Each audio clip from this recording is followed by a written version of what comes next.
किसान, बदलते भारत की शान।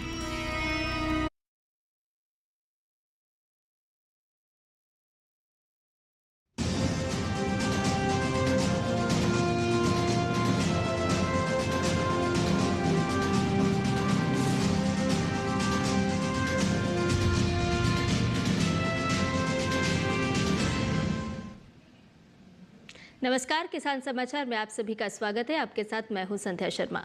आइए बुलेटिन की शुरुआत करते हैं हेडलाइंस के साथ। डीडी न्यूज से कृषि मंत्री शिवराज सिंह की खास बातचीत। कहा, वीबी जीराम जी से बढ़ा ग्राम पंचायतों का अधिकार क्षेत्र। अब ग्राम पंचायतें ही तय कर सकेंगी कि गांव में किस काम की है जरूरत। यूपीए का काम सिर्फ विरोध करना।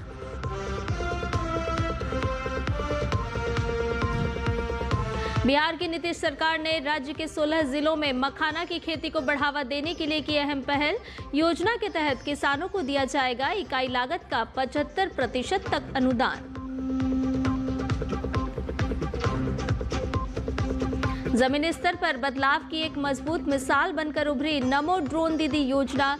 गुजरात के बनासकांठा जिले में महिलाओं को पारंपरिक सीमाओं से बाहर निकालकर तकनीक आधारित आजीविका से जोड़ रही है ये योजना। पूरा उत्तर भारत शीतलहर और घने कोहरे की चपेट में। दिल्ली एनसीआर के कई इलाकों में विजिबिलिटी शून्य। न्यूनतम और अधिकतम तापमान में गिरावट। और सभी खबरें विस्तार के साथ। विकसित भारत रोजगार और आजीविका के लिए गारंटी मिशन ग्रामीण वीबी जीराम जी विधेयक केंद्र सरकार के विकसित भारत 2047 के विजन से जुड़ा हुआ है और इसका उद्देश्य ग्रामीण भारत में रोजगार को अधिक उत्पादक, टिकाऊ और अवसंरचना निर्माण से जोड़ना है। 2 दशक पुराने मनरेगा की जगह लाए गए नए कानून से न सिर्फ रोजगार की अवधि बढ़ेगी बल्कि ग्रामीणों की आय भी बढ़ेगी। केंद्रीय कृषि एवं किसान कल्याण मंत्री शिवराज सिंह चौहान ने डीडी न्यूज से खास बातचीत में बताया कि मनरेगा की जगह इसकी जरूरत आखिर क्यों पड़ी। कई दिनों से व्यापक बदलाव की मनरेगा में आवश्यकता महसूस की जा रही थी। मूल्यांकन गलत होता था। जहाँ जरूरत है विकास की वहाँ कम पैसा जाए और इसलिए ऐसी एक नहीं, इतनी विशाल धनराशि खर्च होती थी। कई जगह अच्छा काम भी हुआ है, इस योजना का योगदान भी बहुत है, लेकिन कई जगह एसेट क्रिएट ही नहीं हो रहे थे। यहाँ की मिट्टी खोद के वहाँ डाल दी, वहाँ की मिट्टी खोद के वहाँ डाल दी। पता चला नाम मजदूरों का और काम हो रहा मशीनों से। केंद्रीय कृषि एवं किसान कल्याण मंत्री शिवराज सिंह चौहान ने डीडी न्यूज से खास बातचीत में बताया कि इस योजना से ग्राम पंचायतों के अधिकार क्षेत्र में इजाफा होगा। अब ग्राम पंचायतें ही तय कर सकेंगी कि गांव में किस काम की जरूरत है और किस काम को प्राथमिकता से कराया जाना चाहिए।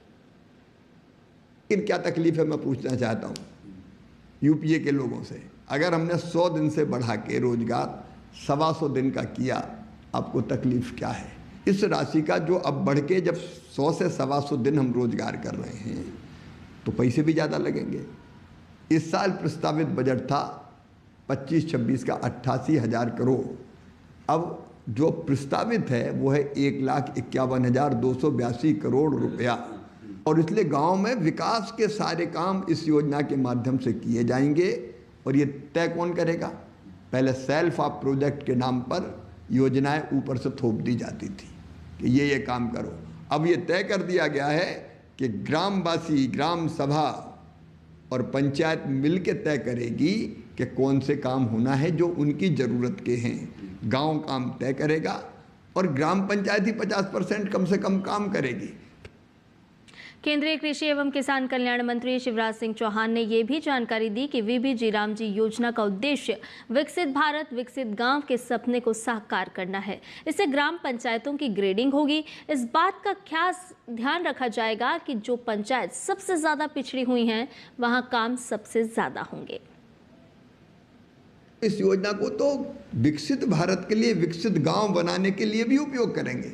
रोजगार देना नंबर 1 और विकसित, संपूर्ण विकसित गांव बनाना नंबर 2। तीसरा ये प्रावधान भी किया है कि अविकसित पंचायत या जहाँ ज़्यादा रोजगार की जरूरत है वो पीछे ना रह जाए। नहीं तो जुगाड़ लगा के कोई पंचायत ज़्यादा पैसा ले गई, कोई बिल्कुल पीछे रह गई। इसमें तो पंचायतों का ग्रेडिंग करेंगे ABC, मतलब सबसे पिछड़ी पंचायत कौन सी, जहाँ सबसे ज़्यादा काम की ज़रूरत है, जहाँ सबसे ज़्यादा काम की ज़रूरत है और सबसे पिछड़ी वहाँ थोड़ा ज़्यादा पैसा जाएगा, इसमें क्या आपत्ति हो सकती? आखिर धन का बंटवारा न्यायपूर्ण भी तो होना चाहिए।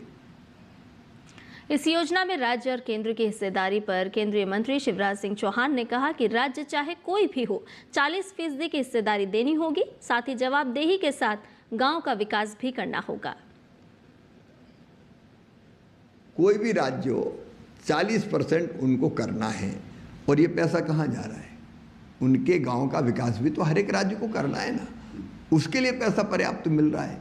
तो जो गांव के विकास का काम होना था वो इससे हो जाएगा, उसके लिए अतिरिक्त राशि की जरूरत नहीं पड़ेगी। इतनी विशाल धनराशि है, इसमें अगर 1,51,000 करोड़ के फार्मूले को मान लिया जाए तो 5 साल में 8 लाख करोड़ के आसपास मिलेंगे, और 8 लाख करोड़ में तो हमारी लगभग 2.5 लाख पंचायतें ऐसी विकसित हो जाएंगी पंचायतें, तो उसी धरती पे तो काम हो रहा है। इस दौरान केंद्रीय कृषि मंत्री शिवराज सिंह चौहान ने यूपीए सरकार पर भी निशाना साधा। उन्होंने कहा कि यूपीए का लक्ष्य सिर्फ सरकार का अंध विरोध करना है। इससे पहले उन्होंने एसआईआर पर भी भ्रम पैदा किया था।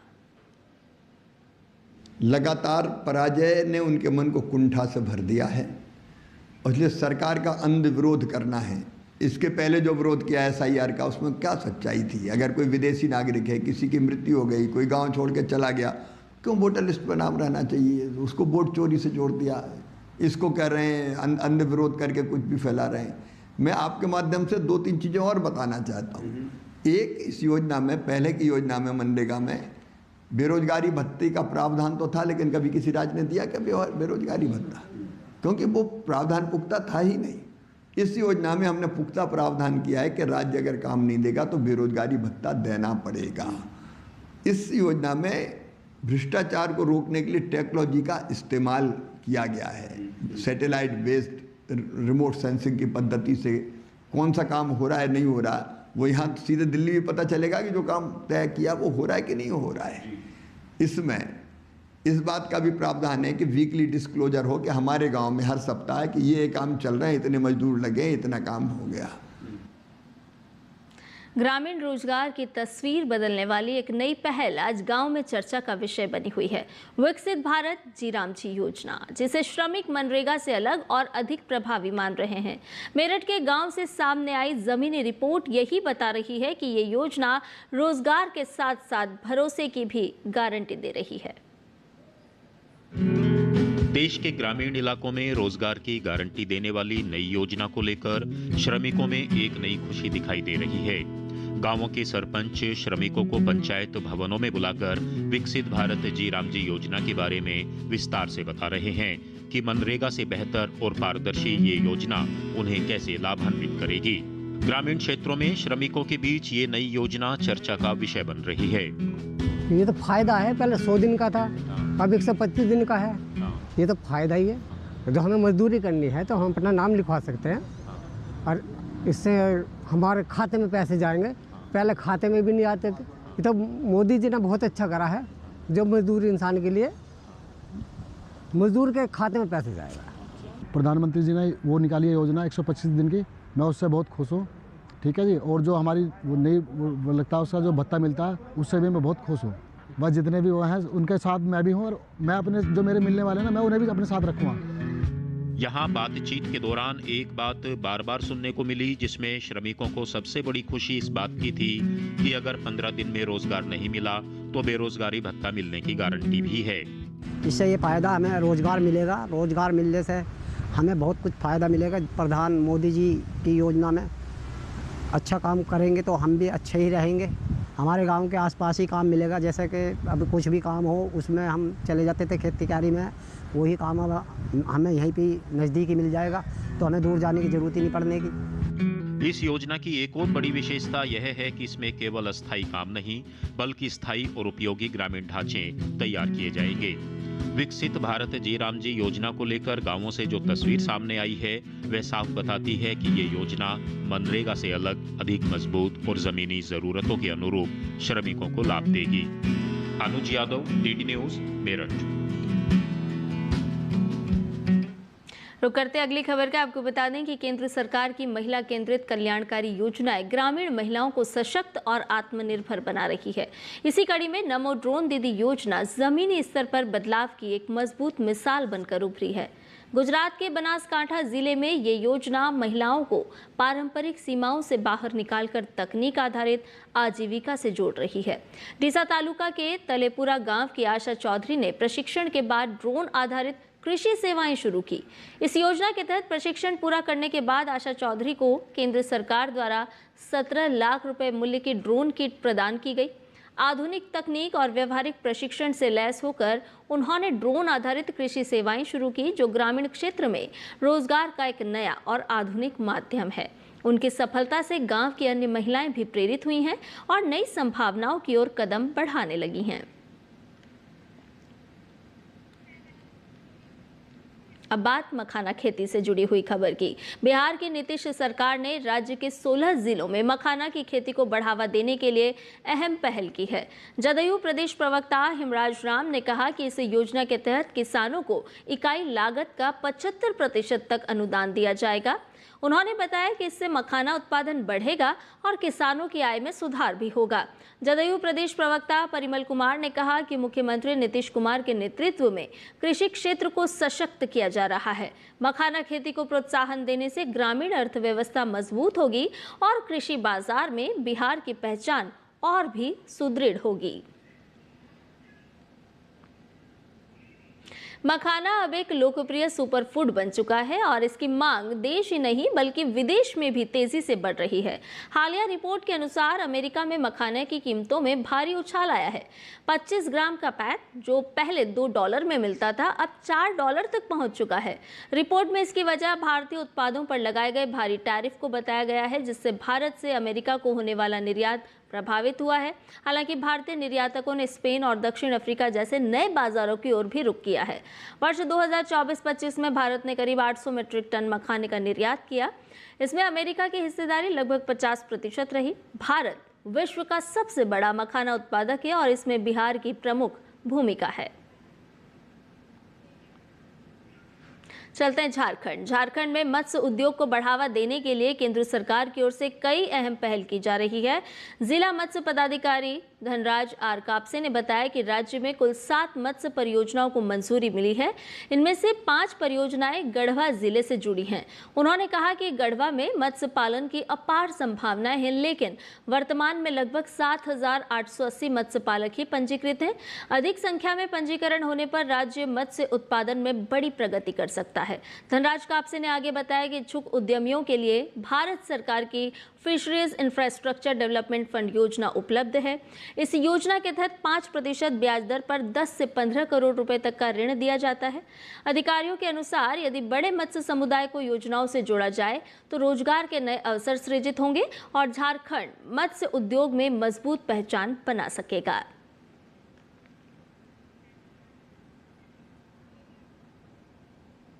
अगली खबर उज्ज्वला योजना से जुड़ी हुई। प्रधानमंत्री उज्ज्वला योजना ने 10 करोड़ 33 लाख से ज्यादा परिवारों के जीवन को धुएं से मुक्त कर बेहतर बनाया है। वित्त वर्ष 2025-26 में अब 25 लाख और परिवारों को मुफ्त गैस कनेक्शन का लाभ मिला। यह योजना सिर्फ एक कनेक्शन नहीं बल्कि महिलाओं के लिए बेहतर स्वास्थ्य, समय की बचत और सम्मान का उपहार है। प्रति सिलेंडर 300 रुपए की सब्सिडी के जरिए एलपीजी की क्षमता को बढ़ावा दिया गया। इतना ही नहीं, राष्ट्रीय गैस पाइपलाइन नेटवर्क का विस्तार 25,000 किलोमीटर से ज्यादा हो गया है, जिससे एक राष्ट्र एक गैस ग्रिड की दिशा में प्रगति हुई है। इसी कड़ी में ईंधन खुदरा बुनियादी ढांचे को मजबूत बनाया गया है, जिसमें 90,000 से ज्यादा आउटलेट डिजिटल भुगतान के लिए मजबूत किए गए हैं और घर घर ईंधन वितरण सेवाओं को बढ़ाया गया। वहीं ईंधन खुदरा दुकानों पर 27,000 से ज्यादा चार्जिंग स्टेशन स्थापित करके इलेक्ट्रिक गाड़ी चार्जिंग इकोसिस्टम का विस्तार किया गया। मौसम की बात करते हैं। यूपी, बिहार, हरियाणा, दिल्ली, हिमाचल प्रदेश समेत देश के कई राज्यों में कड़ाके की ठंड, घना कोहरा और शीतलहर का असर जारी है। मौसम विभाग ने नए साल तक ठंड और कोहरे से राहत नहीं मिलने की संभावना जताई है। उत्तरी राजस्थान के कुछ इलाके और झारखंड में 2 दिनों तक शीतलहर चलने की संभावना जताई गई है। वहीं पूर्वी उत्तर प्रदेश में कुछ जगहों पर ज्यादा ठंड पड़ने की भी संभावना है। हिमाचल प्रदेश, असम, मेघालय, नागालैंड, मणिपुर, मिजोरम और त्रिपुरा में 31 दिसंबर तक घना कोहरा छाए रहने की बहुत संभावना है। वहीं पश्चिम बंगाल और सिक्किम में 28 दिसंबर तक शीतलहर चलने की संभावना व्यक्त की गई है। बिहार की बात करें तो यहाँ के कुछ इलाकों में अगले 4 दिनों तक घना कोहरा हो सकता है। वहीं पंजाब, हरियाणा, चंडीगढ़ के कुछ इलाकों में अगले 2 दिनों तक कोहरा छाए रहने की संभावना है।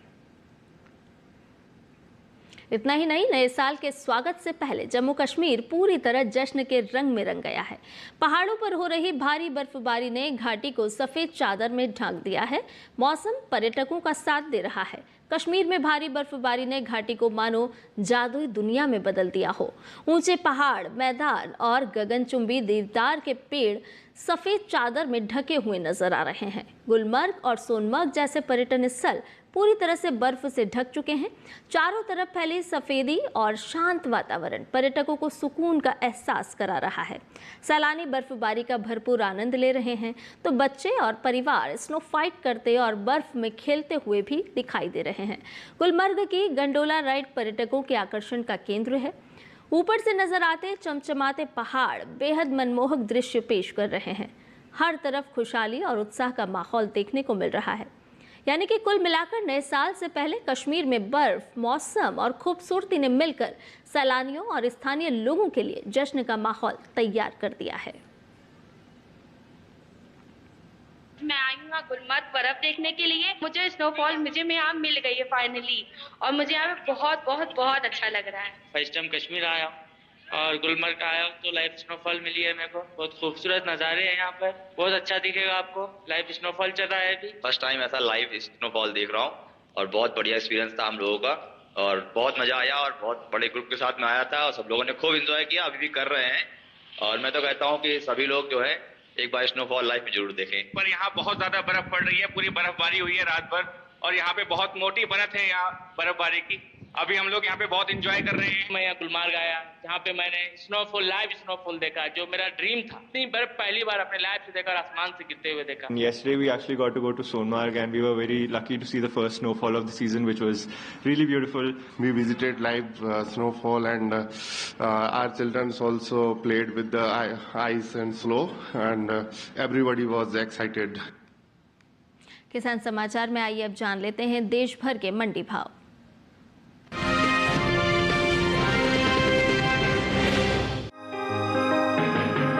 कृषि उपज मंडियों में इन दिनों प्याज की आवक सामान्य बनी हुई है। भाव की बात करें तो शुक्रवार को राजकोट, पानीपत और गढ़शंकर मंडी में प्याज के सौदे नरमी के साथ हुए, जबकि फिरोजाबाद मंडी में इस दौरान प्याज के भाव में बढ़त देखने को मिली। एगमार्कनेट के मुताबिक गुजरात की राजकोट मंडी में प्याज का कारोबार भारी गिरावट के साथ हुआ। यहाँ 26 दिसंबर को प्याज का भाव 400 रुपए गिरकर 1350 रुपए से 950 रुपए रह गया। इसी तरह पंजाब की गढ़शंकर मंडी में भी प्याज के सौदों में सुस्ती देखी गई। यहाँ 25 दिसंबर को प्याज का भाव था 1800 रुपए, 26 दिसंबर को प्याज का भाव 100 रुपए लुढ़ककर 1700 रुपए रह गया। हरियाणा की पानीपत मंडी में कमजोरी का सिलसिला बरकरार रहा।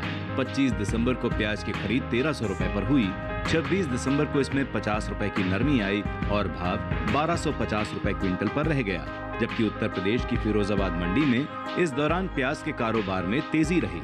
25 दिसंबर को यहाँ प्याज का भाव 1530 रुपए था, 26 दिसंबर को इसके सौदे 35 रुपए बढ़कर 1565 रुपए पर हुए।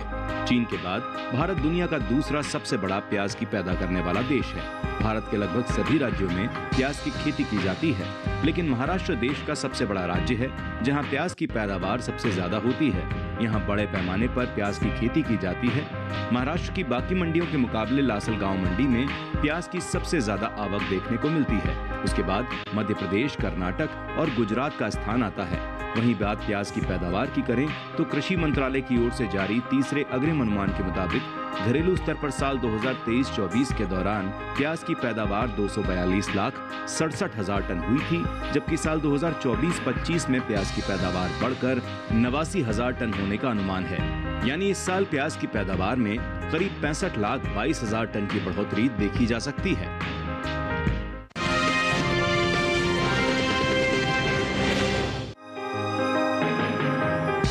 इन दिनों ज्यादातर कृषि उपज मंडियों में सेब की आवक सामान्य देखने को मिल रही है। भाव पर नजर डालें तो गुरुग्राम, हमीरपुर, गढ़शंकर मंडी में इस दौरान सेब के सौदों में कोई फेरबदल नहीं हुआ, जबकि हाथरस मंडी में सेब के भाव में तेजी देखने को मिली। एग्मार्कनेट के मुताबिक देश के अलग अलग राज्यों की मंडियों में सेब के भाव इस तरह रहे। हरियाणा की गुरुग्राम मंडी में 25 दिसंबर को सेब का भाव रहा 7,500 रुपए। 26 दिसंबर को इसके भाव में कोई बदलाव देखने को नहीं मिला और भाव 7,500 रुपए पर बना रहा। इसी तरह हिमाचल प्रदेश की हमीरपुर मंडी में 25 दिसंबर को सेब का भाव रहा 12,000 रुपए, जो कि 26 दिसंबर को 12,000 रुपए पर ही टिका रहा। पंजाब की गढ़शंकर मंडी में भी बीते 2 दिनों के दौरान सेब के भाव स्थिर रहे। यहाँ 25 और 26 दिसंबर को सेब 5,500 रुपए पर बिका, जबकि उत्तर प्रदेश की हाथरस मंडी में सेब का कारोबार तेजी के साथ हुआ। यहाँ 25 दिसंबर को सेब का भाव था 6,920 रुपए। 26 दिसंबर को इसके सौदे 30 रुपए चढ़कर 6,950 रुपए पर हुए। वहीं बात सेब की पैदावार की करें तो इस साल घरेलू स्तर पर देश में सेब की पैदावार में बढ़त देखने को मिल सकती है। कृषि मंत्रालय की ओर से हाल ही में बागवानी फसलों के लिए तीसरे अग्रिम अनुमान के ताजा आंकड़ों को जारी किया गया है, जिसके मुताबिक साल 2024-25 के दौरान घरेलू स्तर पर सेब की उपज 26,64,000 मीट्रिक टन होने का अनुमान जताया गया है, जबकि बीते साल इस दौरान सेब की पैदावार 26,26,000 मीट्रिक टन रही थी। यानी इस साल सेब की पैदावार में 38,000 मीट्रिक टन की बढ़त देखने को मिल सकती है। उम्मीद है कि इसका असर सेब के बाजार भाव पर पड़ सकता है। सेब के निर्यात पर नजर डालें तो एपीडा की ओर से जारी ताजा आंकड़ों के मुताबिक सेब के निर्यात में कमी आई है। वित्त वर्ष 2023-24 के दौरान देश से होने वाले सेब का निर्यात 21,852 मीट्रिक टन का हुआ है, जबकि बीते साल इस दौरान सेब का निर्यात 52,875 मीट्रिक टन का हुआ था। यानी साल 2023-24 के दौरान सेब के निर्यात में 31,023 मीट्रिक टन की कमी देखने को मिली है। बता दें कि भारत ने सबसे ज्यादा सेब का निर्यात नेपाल, बांग्लादेश, भूटान, कतर और मालदीव और ग्रीस के अलावा दूसरे कई और देशों को किया है।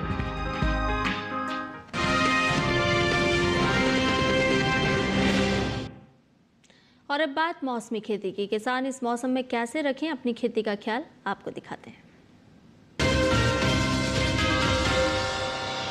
नमस्कार, आप देख रहे हैं डीडी किसान। मैं हूं एआई कृष और आज हम भारत के विभिन्न राज्यों में होने वाली खेती किसानी से संबंधित सलाहों के बारे में पूरी जानकारी देंगे। अरुणाचल प्रदेश के ऊंचाई वाले इलाकों में इस समय तैयार हो चुकी धान की फसल की कटाई जारी रखें। यहां आलू की फसल को अत्यधिक ठंड और शुष्क मौसम से बचाने के लिए नियमित हल्की सिंचाई करते रहें। मिट्टी में नमी बनाए रखने और तापमान संतुलित रखने के लिए पुआल या सूखी पत्तियों से मल्चिंग करें। इसके साथ ही पत्ता गोभी, फूल गोभी, गांठ गोभी और ब्रोकली जैसी सब्जियों में आवश्यकता के अनुसार हल्की सिंचाई करें ताकि ठंड और नमी की कमी से फसल को नुकसान न हो। असम में बोरो धान की नर्सरी की बुवाई जारी रखें और तैयार पौध की रोपाई मुख्य खेतों में पानी की उचित व्यवस्था के साथ करें। नए बोए गए बोरो धान के नर्सरी को कोहरे और ठंड से बचाने के लिए पारदर्शी पॉलीथीन शीट से ढकें। यहां गेहूं की बुवाई जारी रखें और रबी मक्का की बुवाई पूरी करें। फूल अवस्था में पहुंच चुकी राई और सरसों की फसल में जीवन रक्षक सिंचाई दें। यहीं केले के गुच्छों को कम तापमान से बचाने के लिए सफेद पॉलीथीन से ढकें। रबी सब्जियों के खेतों में भी आवश्यकता अनुसार सिंचाई करते रहें। मेघालय में अदरक और हल्दी की खुदाई जारी रखें। यहाँ मटर, गोभी वर्गीय फसलों और अन्य खड़ी फसलों में बेहतर अंकुरण और बढ़वार के लिए मिट्टी में नमी बनाए रखें। मिट्टी की स्थिति के अनुसार 5 से 7 दिन के अंतराल पर हल्की सिंचाई करें और अधिक पानी देने से बचें। मिजोरम में टमाटर, बैंगन, मिर्च और पत्तागोभी जैसी सब्जियों की रोपाई जारी रखें। सरसों, मक्का और टमाटर की फसलों में शाम के समय हल्की सिंचाई करें ताकि ठंड का असर कम हो। त्रिपुरा में बोरो धान की बुवाई जारी रखें। रात के तापमान में गिरावट को देखते हुए नर्सरी बेड को पारदर्शी पॉलीथीन शीट से ढककर पौधों की सुरक्षा करें। यहीं गोभी वर्गीय सब्जियों में हल्की सिंचाई करें और सिंचाई के बाद मल्चिंग जरूर करें। मणिपुर में आलू की रोपाई के बाद खेत को पुआल से ढकें ताकि छोटे पौधे ठंड से सुरक्षित रहें। नागालैंड में सर्दियों की सब्जियों की रोपाई जारी रखें। खड़ी फसलों में, खासकर संवेदनशील अवस्थाओं में, हल्की और बार बार सिंचाई करें। मिट्टी में नमी बनाए रखने के लिए फसल अवशेष, पुआल या पॉलीथीन से मल्चिंग करें। इसी तरह कृषि और किसानों से जुड़ी हर महत्वपूर्ण जानकारी के लिए हमारे साथ जुड़े रहिए और देखते रहिए डीडी किसान। धन्यवाद।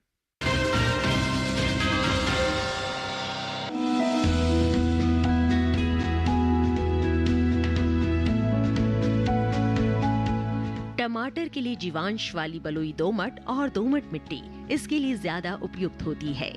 1 हेक्टेयर बुआई के लिए सामान्य किस्म का 400 से 500 ग्राम बीज चाहिए, जबकि संकर किस्म का 150 से 200 ग्राम बीज ही पर्याप्त होगा। जिन किसानों की पौध तैयार हो गई है वो अब इसकी रुपाई कर ले। रुपाई के लिए खेत को अच्छी तरह जोतकर मिट्टी को भुरभुरा बना ले और क्यारियां तैयार कर ले। हर क्यारी 0.75 मीटर चौड़ी और जरूरत के हिसाब से 5 से 10 मीटर लंबी हो सकती है।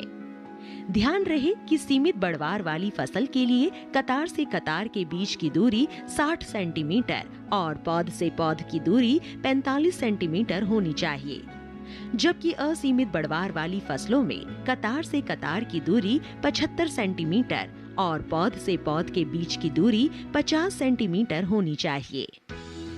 रुपाई दोपहर बाद करना ज्यादा बेहतर रहेगा।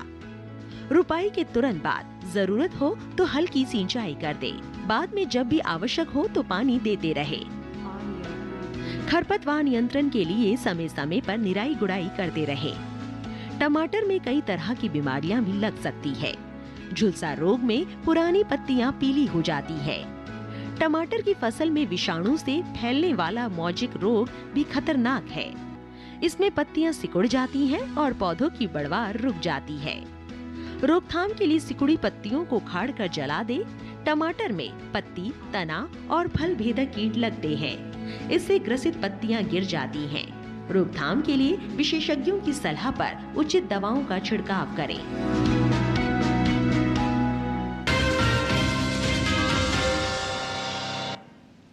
और खेती किसानी के साथ ही आइए अब नजर डाल लेते हैं कुछ और भी महत्वपूर्ण खबरों पर खास खबर के जरिए।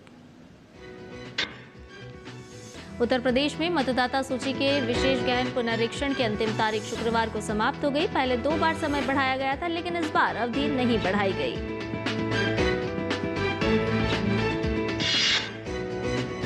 केंद्र सरकार ने 15वें वित्त आयोग के अंतर्गत राजस्थान और झारखंड में पंचायती राज संस्थाओं और ग्रामीण स्थानीय निकायों को मजबूत करने के लिए 723 करोड़ रुपए से अधिक अनुदान राशि जारी की।